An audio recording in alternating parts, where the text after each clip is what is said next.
Assalamualaikum warahmatullahi wabarakatuh. Halo sahabat mading di segenap penjuru negeri. Jumpa lagi dalam program Kultuy alias Kuliah Santuy. Di segmen kali ini, gua mau lanjutin perbincangan soal perdebatan para ulama tentang musik. Dalam segmen sebelumnya, gua sudah menguraikan perdebatan para ulama seputar ayat-ayat Al-Quran yang dijadikan dasar untuk mengharamkan musik. Nah, kali ini kita masuk ke hadis-hadis Nabi yang dijadikan dasar untuk mengharamkan musik oleh sebagian ulama. Sebagaimana udah gue singgung sebelumnya, hadis-hadis yang dijadikan dasar untuk mengharamkan musik oleh sebagian ulama ini diperdebatkan validitasnya. Maksudnya, tingkat kesohihannya dan lain sebagainya. Karena dalam ilmu hadis itu ada istilah sohih, hasan, dan do'if. Jadi hadis itu kalau dilihat dari segi kuantitas itu bisa mutawatir atau ahad, tapi kalau dilihat dari kualitasnya bisa sohih, hasan, dan do'if. Nah, hadis-hadis yang berkualitas do'if ini tidak bisa dijadikan sebagai dalil dalam permasalahan agama, apalagi untuk urusan halal dan haram.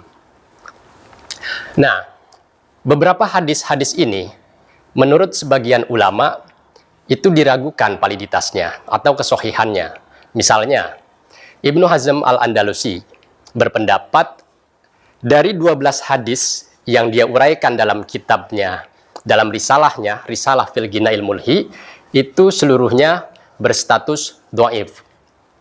Walaupun ulama yang lain, seperti Ibnu Taimiyah atau Ibnul Qayyim, menyatakan itu sahih. Jadi memang ada perdebatan di sini. Nah, ulama kontemporer yang banyak mengekspos hadis-hadis Nabi yang mengharamkan musik adalah Syekh Nasiruddin Al-Albani. Menurut beliau, hadis-hadis yang mengharamkan musik itu sahih. Tapi di sisi lain, ada ulama seperti Yusuf Qaradawi, Abdullah Yusuf Al-Judai berpendapat bahwa hadis-hadis tersebut dhaif. Bahkan Abdullah Yusuf Al-Judai mengarang satu kitab berjudul Ahaditsu Dhammil Ghina wal Ma'azi fil Mizan.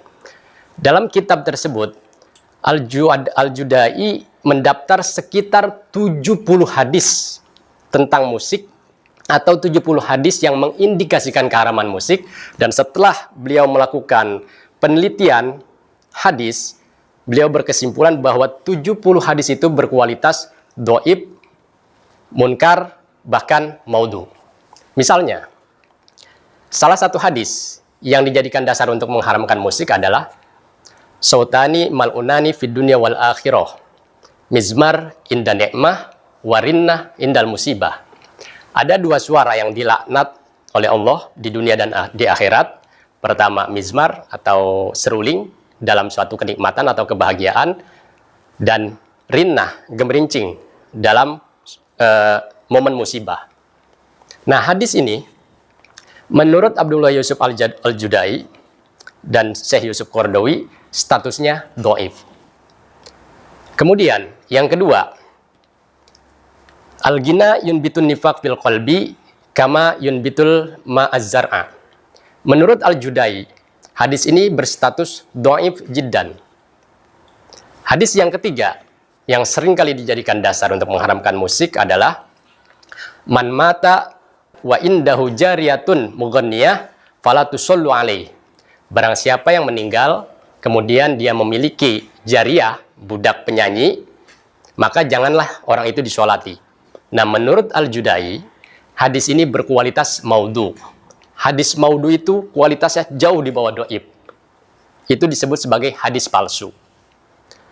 Di sisi lain, beberapa hadis-hadis yang mengindikasikan bahwa musik itu boleh, itu justru disepakati kesohihannya oleh para ulama. Misalnya, hadis yang menyatakan bahwa dalam satu momen hari raya, ada dua jariyah atau dua budak bernyanyi di rumah Nabi atas permintaan Aisyah. Nah, ketika itu Abu Bakar masuk ke dalam rumah Nabi dan Abu Bakar komplain, kenapa di rumah Nabi ada musik? Abu Bakar menyebutnya mizmarus syaiton, seruling syaitan. Lantas Nabi menegur Abu Bakar, Nabi bilang, da'huma ya Abu Bakrin, inna liqaumin aidan wa hadha aidana. wahai Abu Bakar, biarkanlah mereka bernyanyi. Setiap kaum itu punya hari raya dan sekarang ini hari raya kita. Nah, soal hari rayanya itu sendiri ada perdebatan di kalangan ulama. Ada yang bilang hari raya Idul Fitri, ada yang bilang hari raya Idul Adha. Poinnya adalah bahwa pada saat itu Nabi mendengarkan musik di momen hari raya. Hadis kedua yang relevan di mana Nabi terkesan membolehkan musik adalah suatu saat Aisyah itu mengantar pengantin perempuan kepada pengantin laki-laki dari kalangan kaum Ansor. Kemudian Nabi berkata kepada Aisyah, wahai Aisyah, apakah engkau sudah mendatangkan lahwun? Karena orang-orang Ansor itu senang dengan lahwun. Nah, lahwun di sini yang dimaksud adalah nyanyian dan alat-alat musik. Karena di hadis lain riwayat Ibnu Abbas itu secara eksplisit disebutkan yatagonna atau goniyun, nyanyian. Memang pada saat itu Nabi justru menyarankan kepada Aisyah untuk mendatangkan penyanyi dalam pernikahan kerabat Aisyah dengan kaum Ansor. Bahkan Nabi mencontohkan nyanyiannya. Misalnya, datanglah, datanglah, sambutlah, semoga kebaikan bagi kami dan kalian. Orang-orang yang bernyanyi ini biasanya kan pada masa itu adalah budak-budak perempuan. Disebutnya qainah. Dalam kitab Al-Isobah fi Tamyiz Sahabah, Ibnu Hajar Al-Asqalani mencatat bahwa budak yang bernyanyi pada momen hari raya itu tadi namanya Hamamah. Kemudian budak yang bernyanyi pada pernikahan kerabat Aisyah itu namanya Arnab.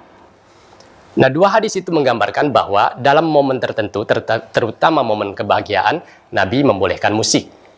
Nah, kemudian ada lagi riwayat yang lain. Suatu saat ada budak mendatangi Rasulullah selepas Nabi pulang dari satu peperangan. Kemudian jariah ini berkata kepada Nabi, wahai Rasulullah, sesungguhnya aku sudah bernajar, jikalau engkau menang dari peperangan, aku ingin bernyanyi di hadapanmu. Lantas Nabi bilang, kalau kau sudah bernajar, maka lakukanlah. Kemudian budak itu bernyanyi di hadapan Nabi. Abu Bakar datang, Ali datang, Utsman datang, mereka masih bernyanyi. Ketika Umar datang, Umar melemparkan duf atau rebana yang ada di tangan budak tersebut. Lalu kemudian Nabi menegur Umar, wahai Umar, biarkanlah dia bernyanyi, gitu, karena dia sudah bernajar. Gitu. Nah, yang penting udah dicatat juga, sikap Umar ini juga sebetulnya tidak melulu anti terhadap musik dan nyanyian. Karena ada riwayat lain, Umar itu suatu saat membolehkan seseorang bernyanyi. Jadi ketika Umar menjadi khalifah, ada sekelompok orang mendatangi beliau, wahai khalifah, kami punya imam. Setiap kali dia melaksanakan sholat di dalam masjid, dia selalu bersenandung dengan puisi dan syair-syair. Umar langsung berdiri, siapa imammu itu? Antarkan saya ke dia. Kemudian Umar mendatangi sang imam. Umar berkata, apakah benar laporan ini bahwa kau setiap kali selesai sholat bersenandung melantunkan syair-syair? Wahai khalifah, aku bersenandung untuk memotivasi diriku, kata sang imam, dengan hal-hal yang baik.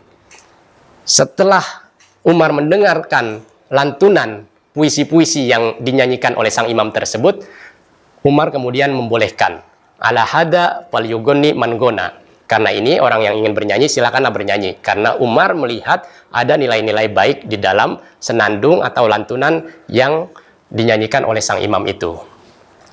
Nah, ini artinya memang dalam tradisi Islam ada perdebatan seputar status musik. Sebagian ulama mengharamkan, sebagian ulama membolehkan. Poin pentingnya, hadis-hadis Nabi yang berkaitan dengan keharaman musik itu statusnya atau validitasnya diperdebatkan. Kebanyakan ulama menganggap itu dhaif, sebagian menganggap itu sahih. Artinya, hadis-hadis tersebut dari segi subut dan dilalah itu diperdebatkan. Jadi dalam fikih itu atau usul fikih ada istilah qat'i subut dan doni subut, ada istilah qat'i dilalah dan doni dilalah. Hadisnya doni subut dari segi sumbernya diragukan, dari segi pemaknaannya doni dilalah diperdebatkan oleh para ulama. Nah, gua nggak bermaksud menjas atau menyalahkan salah satu pendapat yang ada. Ini sama-sama otoritatif dan perdebatan ini memang sudah berlangsung lama di kalangan para ulama. Jadi lu yang suka memilih pendapat ini silakan, mau pilih pendapat yang lain juga silakan. Karena ini persoalan khilafiyah furu'iyah gitu. Jadi santai-santai aja bro, karena masing-masing punya dasar baik dalam Al-Quran, Sunnah, dan pendapat para ulama. Sehingga kalau kita memegang satu kebenaran dengan cara yang toleran, kita bisa saling memahami kelompok yang punya pemahaman yang berbeda. Nah, buat teman-teman mungkin yang punya profesi sebagai musisi atau anak-anak muda yang suka musik, ya silakan sejauh itu mengandung nilai-nilai positif, karena di dalam Islam musik pada dasarnya kembali pada kaidah dasar al-ibahah, gitu. Tergantung pada konteks penggunaannya. Kalau digunakan untuk sesuatu yang halal maka menjadi halal, kalau digunakan untuk sesuatu yang haram bisa menjadi haram. Contohnya misalnya golok lah. Golok itu kalau digunakan untuk menyembelih hewan di hari raya kurban, dia menjadi sunnah. Tapi kalau dia digunakan untuk nebas leher orang, loh jadi haram. Itu pembunuhan. Lu bakal kena delik Al-Baqarah 178, Jungto 340 KUHP, bro. Gitu. Tapi kalau dia digunakan untuk belah kelapa, yaitu mubah. Nggak ada hukum halal dan haram. Ya, musik kira-kira seperti itu. Ya, gua kira pembahasan soal perdebatan ulama seputar musik ini cukup sampai di sini. Di segmen ini, nanti di pertemuan selanjutnya gue akan masuk pada isu yang lebih berkaitan dengan budaya dan peradaban, yaitu sejarah perkembangan musik Arab Islam. Oke, teman-teman sekalian, sahabat Mading, mudah-mudahan selalu diberikan kesehatan. Stay tune terus di channel mading.id dalam program Kultuy alias Kuliah Santuy.